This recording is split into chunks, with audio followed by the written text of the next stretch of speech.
La troisième partie du Grand Journal, merci d'être avec nous. Vous pouvez nous écouter notamment sur l'appli Radio J, téléchargeable gratuitement sur l'App Store et Google Play. Place maintenant à la semaine israélienne d'Ilan Grelzamer. Bonjour Ilan. Bonjour Steve. Et merci d'être avec nous comme tous les lundis après-midi. Vous êtes professeur de sciences politiques à l'université Bar-Ilan de Tel Aviv.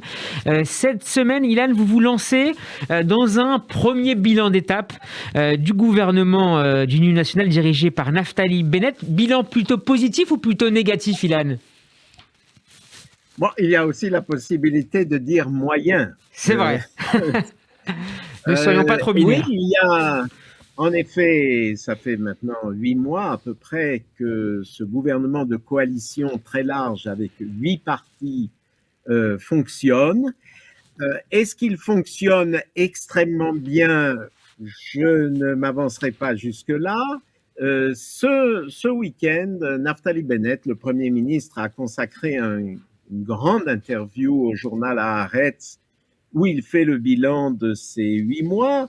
Lui-même est assez content de lui, mais en fait, disons que ça grince fortement dans pas mal de côtés.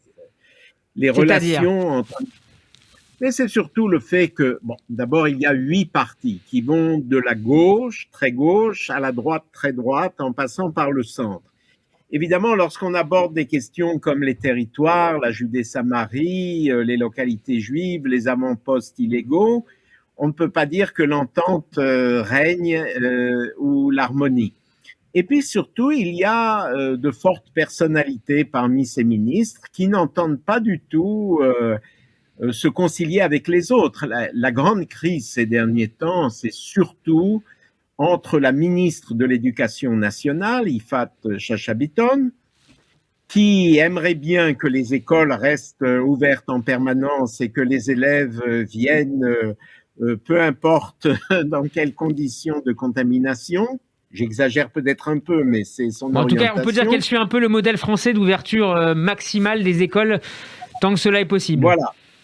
Exactement. Seulement, il y a le ministre de la Santé en Israël, dirigé par le chef du Meretz, Nitzan Horowitz, avec tout un establishment de médecins, hospitaliers, etc., qui sont quand même beaucoup plus réticents, parce que c'est vrai qu'en France, comme en Israël, on voit poindre un peu la décrue et peut-être la fin du tunnel, mais ce n'est pas encore le cas.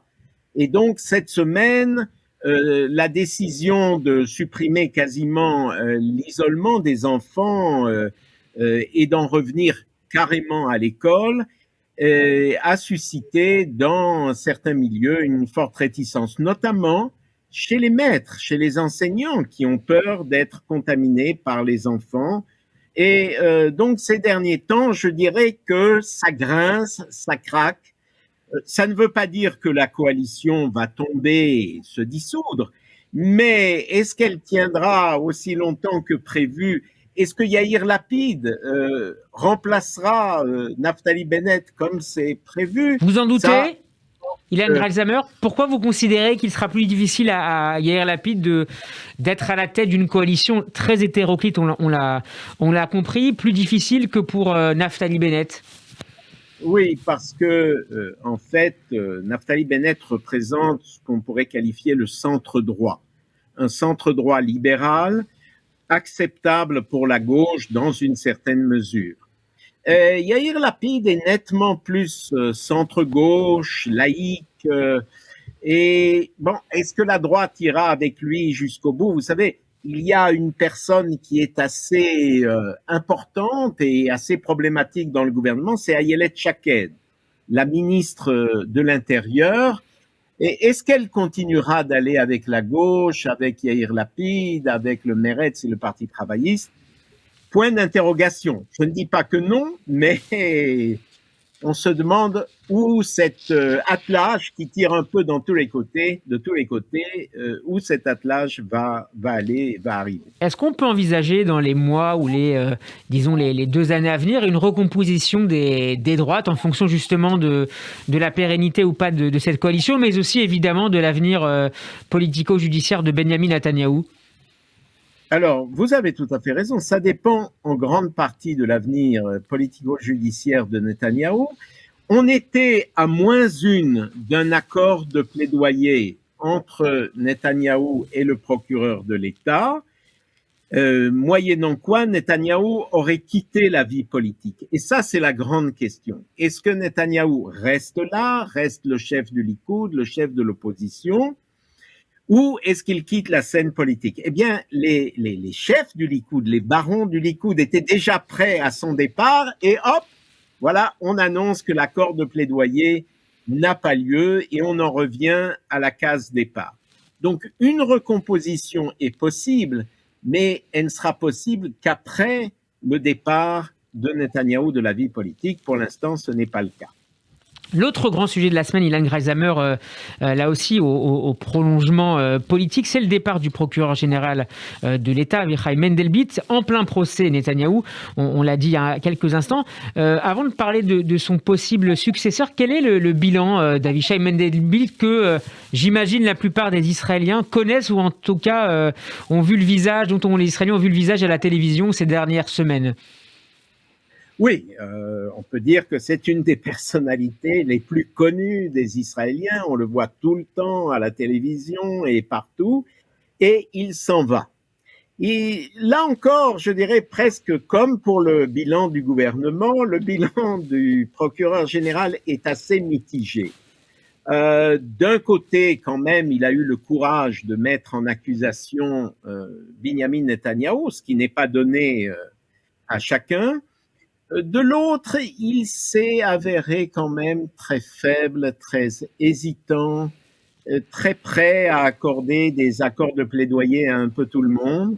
Et ça, c'est quelque chose de pas très satisfaisant. Le dernier acte de Mandelblit a été au fond de donner un accord de plaidoyer très modeste à M. Litzman, chef de l'Agudat Israël, qui avait protégé une femme pédophile australienne en essayant d'empêcher son extradition vers l'Australie. Cet accord de plaidoyer où Mandelblit n'a donné à Litzman qu'une petite amende et quelques mois de sursis, disons que c'est assez mal reçu dans l'opinion. Alors, je dirais une note très moyenne à M. Mandelblit par rapport à d'autres grands conseillers juridiques de l'État du passé, Eliakim Rubinstein, Aaron Barak, qui ont été vraiment des personnes de très grande envergure. Là, je ne crois pas que ce soit le cas.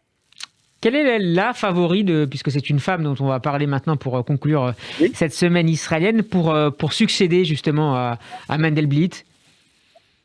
Eh bien, apparemment, ce sera Madame Barav Miara, une procureure, une avocate qui a une très bonne réputation en Israël et qui est surtout le choix du ministre de la Justice, Gideon Sa'ar. C'est cette dame que M. Sa'ar voudrait voir conseillère juridique de l'État, et comme le poids du ministre de la Justice est très important, bien qu'il y ait une short list de 3 noms, disons qu'il est pratiquement sûr que cette dame sera la prochaine conseillère juridique de l'État, c'est-à-dire, entre autres, c'est la personne qui, le jour venu, devra négocier avec les avocats de Binyamin Netanyahou pour un accord de plaidoyer.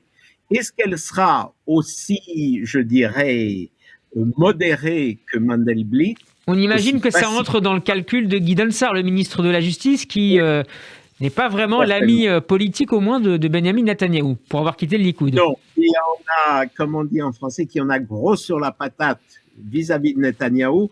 Je ne crois pas qu'il ait choisi quelqu'un qui sera tendre le jour venu avec Netanyahou. Et on suivra notamment avec vous, Ilan Greysheimer, les suites notamment de ce procès Netanyahou. On peut réécouter votre intervention, votre direct, votre semaine israélienne, Ilan Greysheimer, sur notre page YouTube. Bonne semaine à vous et à lundi prochain.